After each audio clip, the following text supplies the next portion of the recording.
Alright boys, we got a trade recap today for Thursday, May 1st. It is the first day of May. Kind of crazy to think about. I took 2 trades this morning. Unfortunately, I got stopped out on my main trade. This first trade here on ES. And then I took another entry here on NQ. Definitely not the cleanest thing ever, but this was more of a confidence in the draw on liquidity. I was so confident in my higher time frame bias, my higher time frame draw on liquidity, and we had some high impact news come out. We came back down and stopped me out here and then continued higher. But going over the bias real quick, if we just go to the 4-hour charts, yesterday we came down and rebalanced to this daily fair value gap and then displaced higher.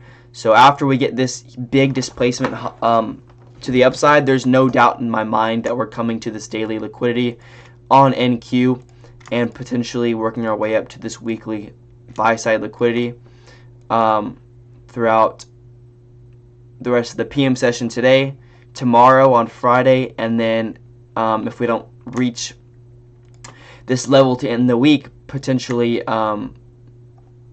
getting bullish price action to this weekly buy-side liquidity next week as well. So this was my main draw on liquidity. For me, there's no doubt in my mind that we're going to go take this. So at this point, I'm looking for a higher time frame fair value gap to execute off of. We have this 4-hour fair value gap right here. And it's the same situation on ES, except ES is just lower down in the range. You can see the next draw on liquidity is the same daily high. It's just a lot farther away. But we had this 4-hour fair value gap that was opened on both of these indexes right here. So I'm zoomed in when the market opens, looking to execute off of this 4-hour fair value gap. However, when the market first opened, we weren't actually within this fair value gap and we were making our way down. So we had originally come up and tapped this 15-minute fair value gap right here. If we just go to the 1-minute chart, and I might have to go to market replay just to make this a little clearer for you guys. Boom.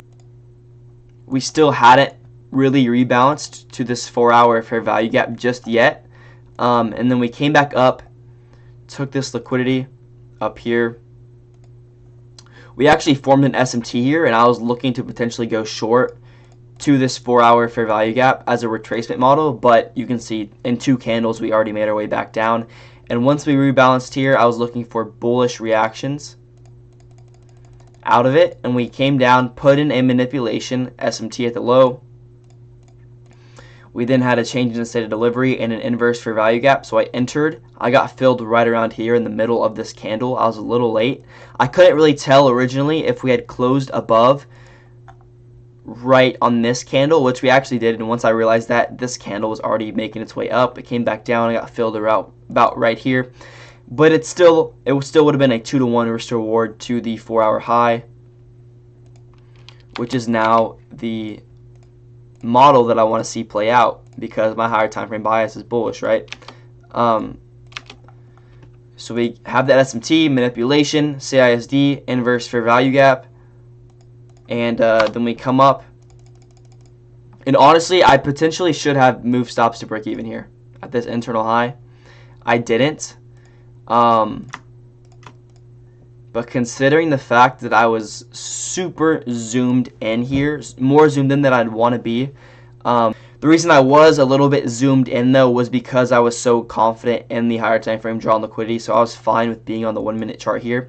That was just my personal discretion. That was just my personal acceptance with it. Like if I had gotten stopped out, which we did, but if this hadn't played out to this internal high and we'd just gotten ran through, I would have been fine with it personally because I was so confident in this draw on liquidity, and I've technically seen everything that I needed to see, even though it is on the 1-minute chart. But with that being said though, I probably should have moved stops to break even once we took this internal high. I didn't though, and then we come back down and we get stopped out right here.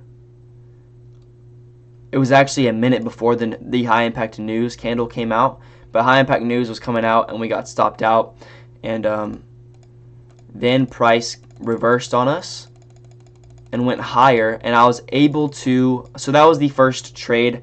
Honestly, the confluences were great. Like I said, was a little bit too zoomed in, and honestly probably should have moved stops to break even, but that was the first trade.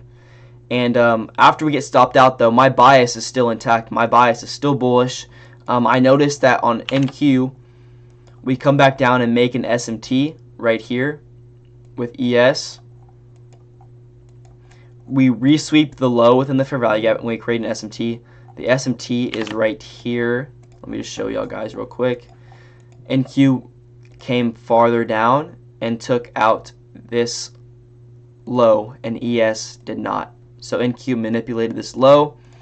I'm then scaled into the 5-minute chart from this 4-hour fair value gap, and we have the SMT. We get a change in the state of delivery. Ideally, I'd like to see that inverse fair value gap, but if you go down to the 1-minute chart, we did have an inverse right here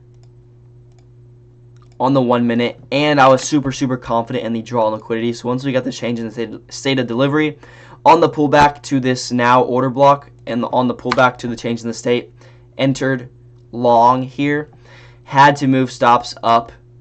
Ideally, you know, protected stop would be down here or below this wick, but had to move them below this body here because the risk to reward wasn't going to be good at all. So it was about a 1-to-1 to the daily high. And yes, we technically did have, or once we came up and took this high on ES, I moved stops to break even, which at that point in time, NQ was like right here, or right here. So NQ was lagging a little bit behind, but nevertheless, we came up and took that high time frame draw on liquidity, which was my main objective for the day. Like I said, unfortunate that we got stopped out of the first move here. It would have been a much better trade, a 2-to-1 RR. And, you know, lesson for the future is if I'm super zoomed in, like from a 4-hour to a 1-minute chart, then stops should like pretty much have to go to break even once we take that internal high. But with that being said, and slight profit on the day, not the cleanest thing ever, but the reason I entered here again was because of the fact that I was super confident in the higher time frame draw on liquidity. So could have been a lot better, but it is what it is, and that's what the market gave me today, and that's how I was able to execute. So let me know if y'all were able to take a trade today. Yeah,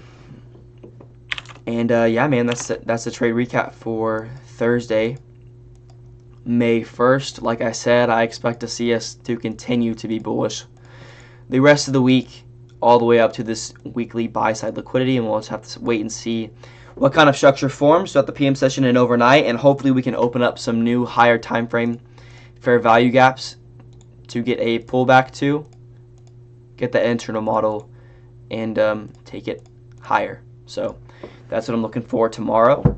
And yeah, man, I appreciate you watching. That's going to do it for this one. I will see y'all on the next one. Peace.